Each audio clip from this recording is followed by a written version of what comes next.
नमस्कार, स्वागत है आपका हमारी खास पेशकश Q4 अर्निंग्स में। मैं हूं विवेक मित्तल और आज हम बात करेंगे EFC लिमिटेड के टॉप मैनेजमेंट से, जिसके रिजल्ट्स हमें देखने के लिए मिले। काफ़ी शानदार रिजल्ट्स थे, लेकिन हमारे साथ दोनों ही टॉप मैनेजमेंट जुड़ चुके हैं। हमारे साथ जुड़े हैं Mr Umesh Sahay, CEO and cofounder of the company, and साथ ही हमारे साथ जुड़े हैं Mr Nikhil Bhutia, whole time director. Nikhil sir, Umesh sir, आप दोनों का बहुत बहुत शुक्रिया हमसे जुड़ने के लिए और अपना प्रीशियस टाइम देने के लिए। Thank you sir. Thank you. Thank you.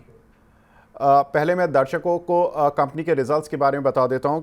Revenues में अगर हम देखें तो Q4 में 55% का जंप देखने के लिए मिला। 60 करोड़ से बढ़कर कंपनी के रेवेन्यूज़ 93 करोड़ के देखने के लिए मिले। वहीं नेट प्रॉफिट में देखें तो एक फिनोमिनल जंप, 9 करोड़ से बढ़कर कंपनी का प्रॉफिट 28 करोड़ देखने के लिए मिला। करीब 205% का जंप देखने के लिए मिला।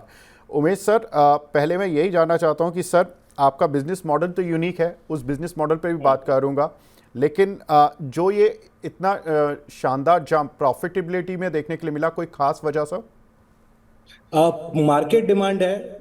जितने भी अभी आज की डेट में अगर हम इंडिया स्टोरी पे बिलीव कर रहे हैं तो बहुत से और ऑफशोर क्लाइंट इंडिया में आ रहे हैं, इंडिया के अंदर के डिमांड बढ़ रहा है। सो बेस्ड ऑन दैट हमारे पास ऑफिस स्पेस का रिक्वायरमेंट बढ़ रहा है। सो जैसे मैं बोलता हूँ कि हम लोग अपने आप को बोलते हैं कि real estate as a service company, तो जो हमारा इंटीग्रेशन है, जहाँ पे हम ऑफिस रेंट पे भी देते हैं, हम लोग डिजाइन एंड बिल्ड भी करते हैं और हम फर्नीचर मैन्युफैक्चरिंग भी करते हैं। तो क्लब करके देखा जाए तो हमारे रेवेन्यू में दैट्स द रीजन थोड़ा सा जंप है। जी। हाँ निखिल सर भी जी, निखिल सर हाँ भी निखिल जुड़े हुए। सर।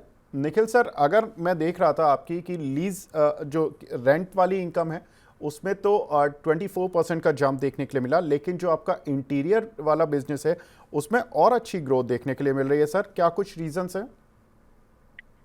इंटीरियर वाला जो बिजनेस है, ये स्किल सेट्स हमने लास्ट 10 साल में अपने टीम में डेवलप करी, and we have been working very hard with a lot of efficiencies that we have developed in this sector. Okay. And last 1 year में we have been able to get some very prestigious contracts from companies like TCS, Coforge, and many such other large corporations, and which has really हमें उससे कारण काफी revenue में increment हुआ है, and obviously profitability में भी इंक्रीमेंट हुआ है, क्योंकि ये सब स्पेशलाइज्ड जॉब है और बड़ी कंपनियों के लिए करना है तो एक तरीके की आपको एक रिस्पॉन्सिबिलिटी भी होती है कि आपकी delivery has to be on time, your product quality has to be of the superior quality, and हम लोग उस चीज को बहुत ही बाखूबी से निभा पा रहे हैं, and that is why we are getting these contracts on a repeat basis, and revenue में increment आप देख रहे हैं, उसका one of the reason वही है। So you are talking about the interior business that you just Yes. got the order from TCS and Coforge. Yes, so ये design and build division है, जहाँ पे हम कोई Okay. भी बड़े कमर्शियल स्पेसेस होते हैं, कोई भी कमर्शियल ऑफिसेस, कोई भी कमर्शियल स्पेस होते हैं, उसको हम डिजाइन कर देते हैं और उनको टर्नकी बेसिस पे पूरा उनको फर्निश एंड फिट आउट कर देते हैं। तो Okay. हम एक कॉन्ट्रैक्ट बेसिस पे ये बिजनेस उठाते हैं और उस बिजनेस को हम कंप्लीट करके दिखाते हैं। तो ये पूरी जो स्किल सेट्स है वो हमने खुद हमारे लिए ही जब हम हमारे खुद के लिए ये ऑफिसेस बनाते हैं, तो वो भी हम इंटरनल ये टीम के थ्रू, तो जब हमने देखा कि हमारी टीम काफी एफिशिएंसी से ये डेवलप कर पा रही है, तो we thought why not create this as a separate business unit, and क्यों हम हमारे टीम की स्ट्रेंथ को लेवरेज करके हम ऐसे और इंडिपेंडेंट कॉन्ट्रैक्ट एक्सटर्नल पार्टीज के साथ करें। So we obviously that contributes revenue to the company and also the profitability. Sir, आपकी टीम कुछ और भी सोच रही है जो आप नया वर्टिकल उस थीम पर सोच रहे हैं? जी sir, team is really working hard sir, and it is very necessary in today's time and as कि हम हमारी अलग अलग स्ट्रेंथ को कैसे लेवरेज करें, एंड वो एक इंटीग्रेशन होना बिजनेस में बहुत जरूरी हो गया है।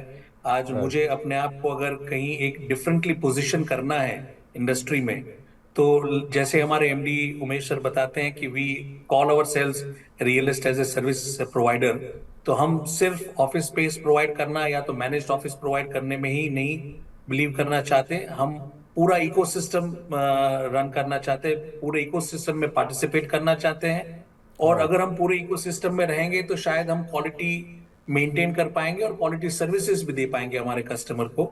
तो शायद इसी विजन से हमारे एमडी के ये जो थॉट्स हैं वो हमारी पूरी टीम उसको इम्प्लीमेंट करने में पूरी लगी रहती है। बिल्कुल एंड वी होप कि हम हमारे इन्वेस्टर्स स्टेक होल्डर्स को और कुछ नया एवरी साल दे पाएं जो हमारे कंपनी में वैल्यूएट करता रहे।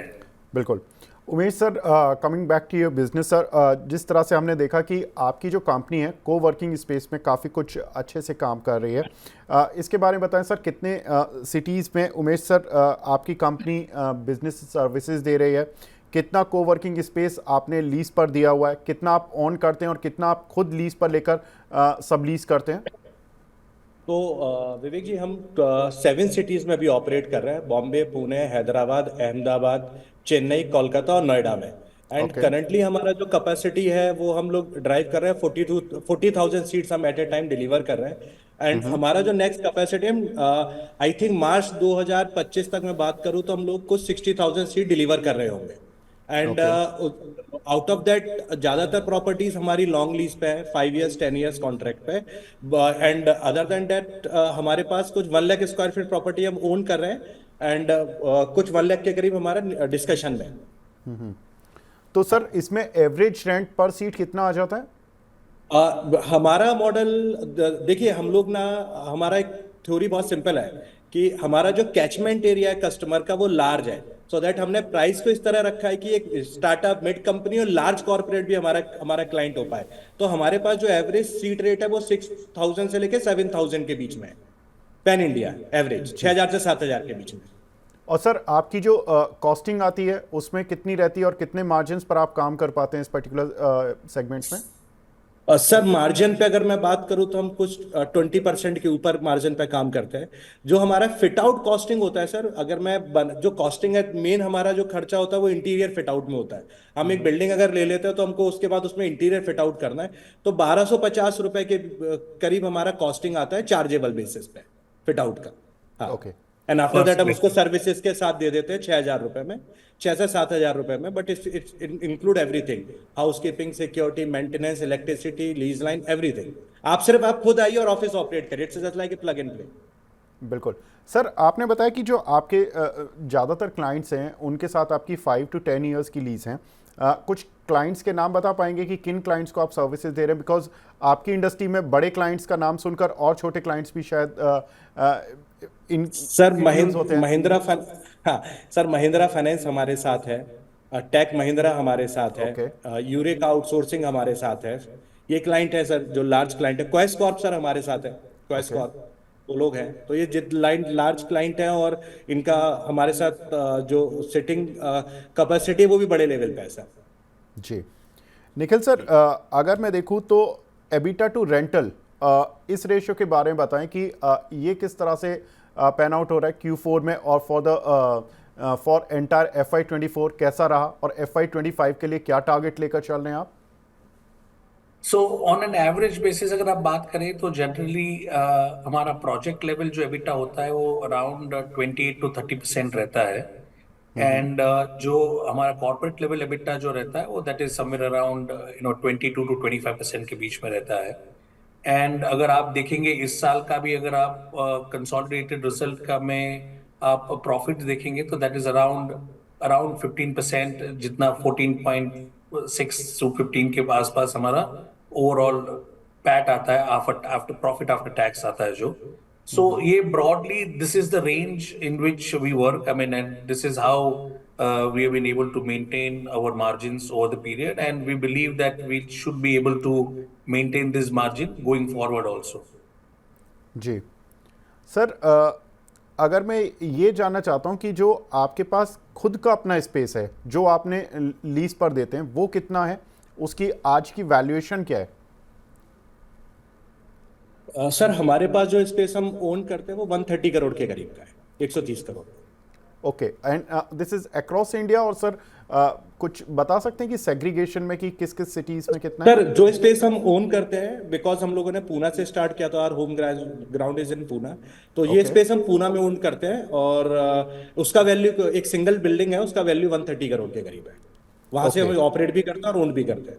तो सर आगे का जो मॉडल रहेगा वो लीज टू लीज रहेगा, लीज टू सब लीज रहेगा, या ओन टू लीज रहेगा?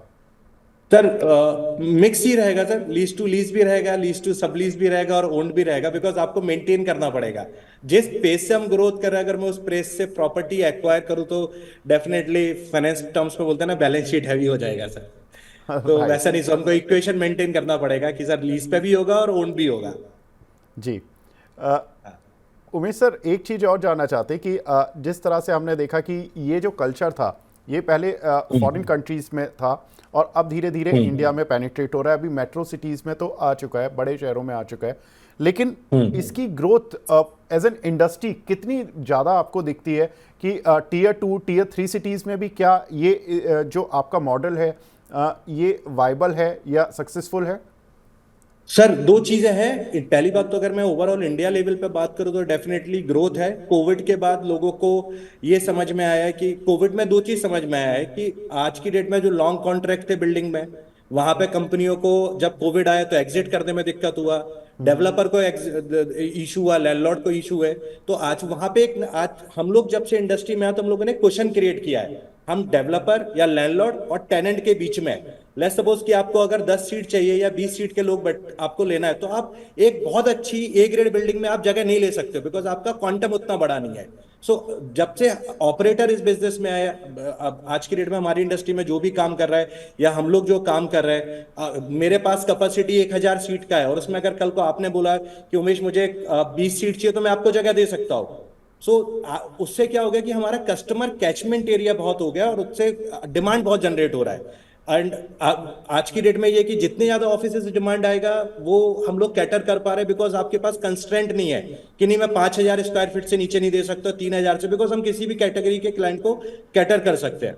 अब रही बात 2 और 3 की, तो मुझे नहीं लगता सर कि एज ऑफ नाउ अभी उतना ट्रैक्शन नीचे वाली सिटीज में है। अभी जो मैं 9 सिटीज की बात करता हूँ, बॉम्बे, पुणे, हैदराबाद, कोलकाता, ये जो मैं 8-9 सिटीज हैं, उसके अलावा नीचे में रियल एस्टेट कॉस्ट उतना कम नहीं है। हमको ऐसा लगता है कि वहां पे रियल एस्टेट सस्ता होगा, so that because of real estate सस्ता है तो मैन पावर का फर्क आएगा, सो दैट वहां पे हम ज्यादा पेनिट्रेट कर पाएंगे। मुझे नहीं लगता सर आने वाले 1-2 साल में एटलीस्ट टीयर 2 और 3 में ज्यादा डिमांड होगा, ज्यादातर मेन मेट्रोज में ही रहेगा सर। बिल्कुल। निखिल सर, अगर मैं बोलूं कि अभी तक जो ग्रोथ आई है जनरली स्ट्रीट उसको प्राइस इन कर लेता है, अब आगे की ग्रोथ किस तरह से आप जनरेट करेंगे स्ट्रीट के लिए और क्या कुछ प्लान्स रहेंगे आपके FY25 के लिए? जी, हमारा ग्रोथ इस साल हम एक्सपेक्ट कर रहे हैं, apart from our 2 core divisions, जो हमारा रेंटल स्पेस डिवीजन है एंड प्लस हमारा जो DNB design and build division है, उसके अलावा we have just set up a large factory in about 3 acres of space in Pune itself for furniture manufacturing की। तो ओके। उससे भी हमें वी अंडरस्टैंड कि, क्योंकि लाइक उमेश हमारे जो MD साहब ने आपको बताया कि भाई फर्नीचर का उपयोग हमारे पूरे बिजनेस में, वेदर हमारा DNB राइट। डिवीजन हो या हमारा ऑफिस स्पेस रेंटिंग डिवीजन हो, उसमें काफी बड़े स्केल पे होता है और काफी बड़ा इन्वेस्टमेंट्स भी होता है।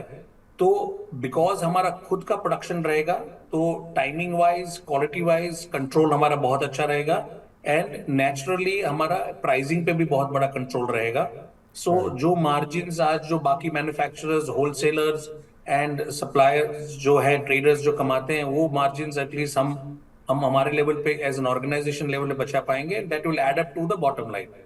So definitely it will increase my profitability margins, number one. So that is one clear strategy that we are adopting for this financial year and going forward.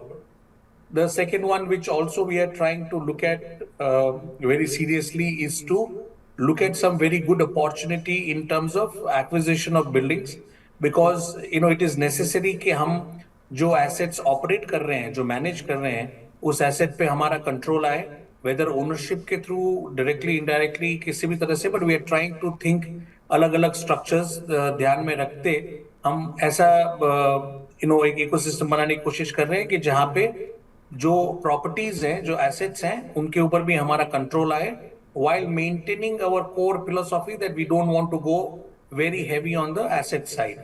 So okay. obviously overall जो ecosystem जैसे हमने आपको आगे पीछे बताया कि we are managing around 2 million square feet across India. in the 7 cities. तो उसके एक certain percentage we would definitely like to start owning. Right now we are owning a very small percentage, and we'd like to maintain a reasonable percentage of ownership of properties as well. Whether ownership, like I said, or indirect control, but some control over the properties that we are managing. Very smart sir, because we have seen कि manufacturing companies generally backward integration में जाती हैं, but service industry इतने अच्छे से backward integration में जा रही है कि they have started manufacturing the furniture. That's commendable sir. Umesh sir, last question to you sir. ये जो निखिल सर ने बताया कि फैक्ट्री आप स्टार्ट कर रहे हैं फर्नीचर वाली, ये कब तक स्टार्ट हो जाएगी और इससे कितना आपको मार्जिन्स पर बेनिफिट होगा? How will you target for FY25 की किस तरह के मार्जिन्स देखने के लिए मिलेंगे, किस तरह के आपके रेवेन्यूज़ में स्ट्रीट एक्सपेक्ट कर सकता है कि इतने % ग्रोथ तो हम एक्सपेक्ट कर सकते हैं? सर दो चीजें हैं. फैक्ट्री हम नेक्स्ट 60 डेज में प्रोडक्शन लाइव कर देंगे. एंड अगर आप बात करेंगे फैक्ट्री को आने से हमारे बिजनेस में कितना फर्क पड़ेगा, तो आप मान के चलिए सर कि मेरा परचेज साइड पे कम से कम 10 से 15% का फर्क पड़ेगा. जो बीच में मिडिल मार्जिन था वो हमारी तरफ एक प्लस हो जाएगा. मतलब मैं चाहे फर्नीचर ले रहा हूँ, वर्क स्टेशन ले रहा हूँ, चेयर ले रहा हूँ, इसके अंदर 10 से 15% का फर्क आएगा.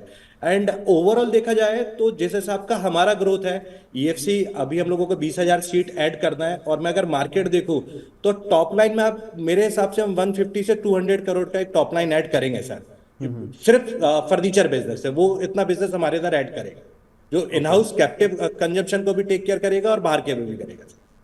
तो ओवरऑल सर कितनी ग्रोथ एक्सपेक्ट कर सकती है स्ट्रीट की? फर्नीचर आपको 150 करोड़ दे देगा, लेकिन बाकी जो आपके दो वर्टिकल्स चल रहे हैं उनसे मिलाकर कंसोलिडेटेड अगर मैं ग्रोथ की बात करूं तो कितनी ग्रोथ आ जाएगी? टारगेट ऐसा है कि शायद अब नेक्स्ट ईयर सर हमारे नंबर डबल करें इस साल से. Great, that's what we wanted to listen sir actually. Yes sir.